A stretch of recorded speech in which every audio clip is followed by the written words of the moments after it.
सभी दर्शकों को मेरा नमस्कार। इस समय आप जो ज़मीन देख रहे हैं ये मध्य प्रदेश के ज़िला उमरिया की ज़मीन है और जिसकी तहसील पोली लगती है। ज़मीन के रकबे की यदि और ध्यान दिया जाए तो जो 7 एकड़ का रकबा है। मिट्टी इसकी दोमटी और कुछ लाली में लिए हुए मिट्टी है। पानी की यदि बात की जाए तो पानी के लिए बोर है ज़मीन पर, जिससे सिंचाई इसकी की जाती है। और यदि यहाँ पर अलग से बोर यदि करते हैं तो इसका जल स्तर 200 फीट के करीब जाता है गहराई में। कुआं आदि करते हैं तो 20-22 फीट बहुत हो जाता है और अधिकतम 25 फीट मान के चल सकते हैं। ज़मीन के पूरे हिस्से में आप देख रहे हैं खेती हो रही है। अंदर जाने के लिए रास्ता ये सामने से दिया गया है, प्राइवेट रास्ता है ये, तो आपको अंदर जाने आने को लेकर सड़क से कोई दिक्कत नहीं होगी। तो बढ़िया ज़मीन है, समतल है।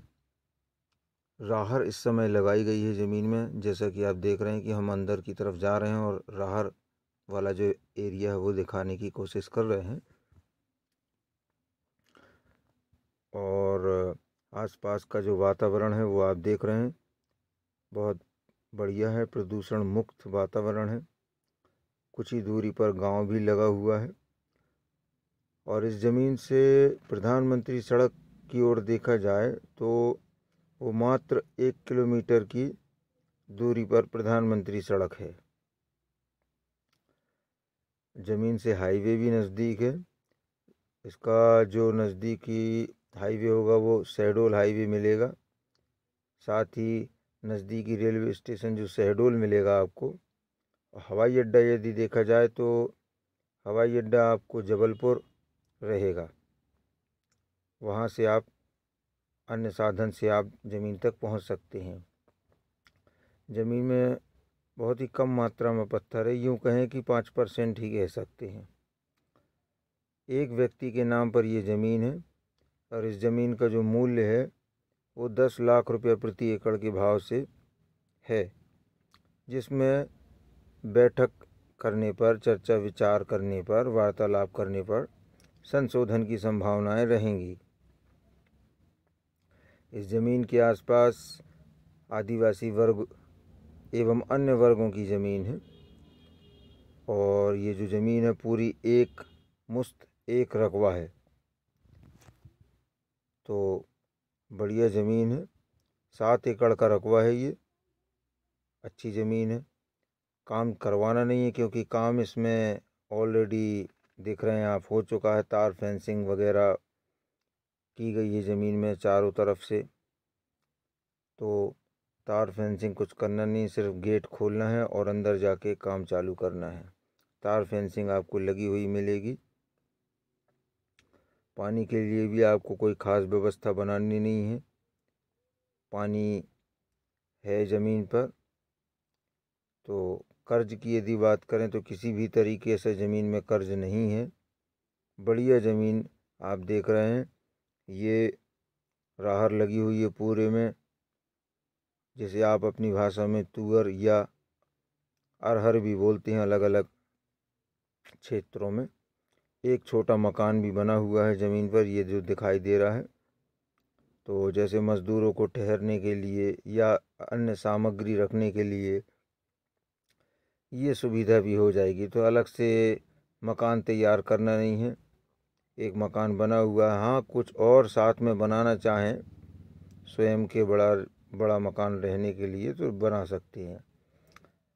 और इसमें मकान, खेतों में मकान बनाने को लेकर ऐसी कोई विशेष परमिशन वगैरह नहीं लगती है कि हमें परमिशन लेनी हो, ऐसा कुछ नहीं है। आप मकान बना सकते हैं। ये मकान के हम किनारे आ गए।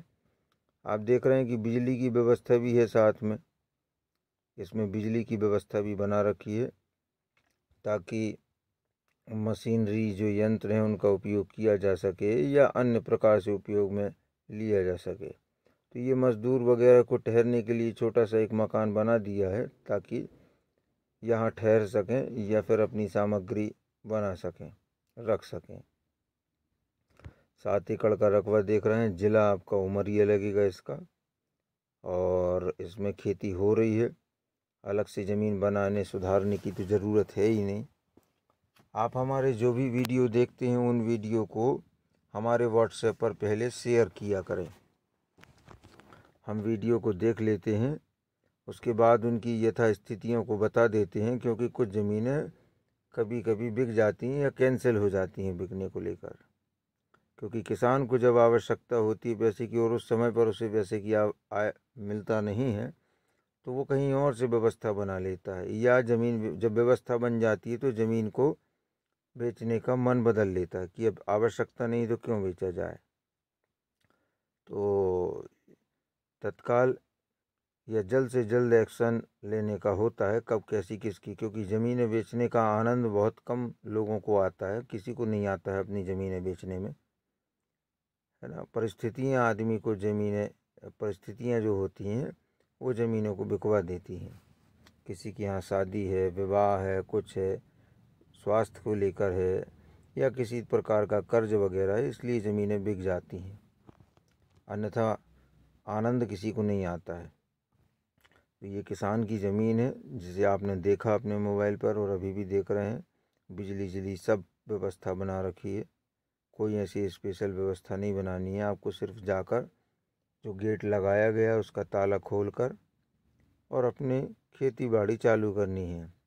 बाहर से आए लोगों के लिए ये है कि भाई वहाँ पर अपना निवास स्थान बना के अलग से घर बना के रह सकते हैं, या किसी भी गांव के या आसपास के लोगों के व्यक्तियों को छोड़ सकते हैं ज़मीन पर, और वो अपनी खेती बाड़ी देखते रहेंगे। आप अपना समय समय पर लेन देन और देख रेख भी करते रहेंगे। तो ज़मीन में राहर बहुत अच्छी आई हुई है, अरहर जिसे बोलते हैं। पानी के लिए पाइप वगैरह भी डाले गए हैं यहाँ पर, जैसे कि आप देख रहे हैं, और पानी चल रहा है, चलता हुआ पानी दिखाई दे रहा है इसमें, बढ़िया आप देख रहे हैं।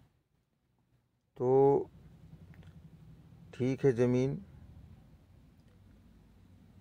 अब मूल्य क्या होता है कि हर क्षेत्र के अलग अलग प्रकार के मूल्य होते हैं। ये आपको गांव के दर्शन भी कराए जा रहे हैं, और हर क्षेत्र के हिसाब से उसके मूल्य की, ज़मीनों के मूल्य तय होते रहते हैं। गांव के बहुत नज़दीक है ज़मीन, आपको ऑटो वगैरह भी मिल जाएंगी ज़मीन से बाहर निकलने के बाद कहीं जाने के लिए, या दैनिक जीवन की जो अन्य सामग्रियां होती हैं वो सामग्रियां आपको इस छोटे से गांव से मिल जाएगी। इतना भी छोटा नहीं है कि आपको दैनिक सामग्री ना मिले, तो उसमें दिक्कत नहीं है। इसके अलावा हर ज़मीन के 1-2 किलोमीटर के दायरे में आपको छोटे बड़े गांव मिल जाते हैं, जिनसे आप मज़दूरों को अपने खेतों पर बुला सकते हैं। तो मज़दूरों की कमी नहीं होती है। तो ये नज़दीक है गांव। आप इस गांव में मनोरंजन के तौर पर, या फिर आप किसी प्रकार की सामग्री को लेने देने के हिसाब से, आप यहाँ पर दैनिक जीवन में बहुत सी सामग्रियाँ लगती हैं, उनको लेने के हिसाब से इस गांव में आप आकर और अपनी ज़मीन पर वापस जा सकते हैं। मध्य प्रदेश का उमरिया ज़िला है, और साथ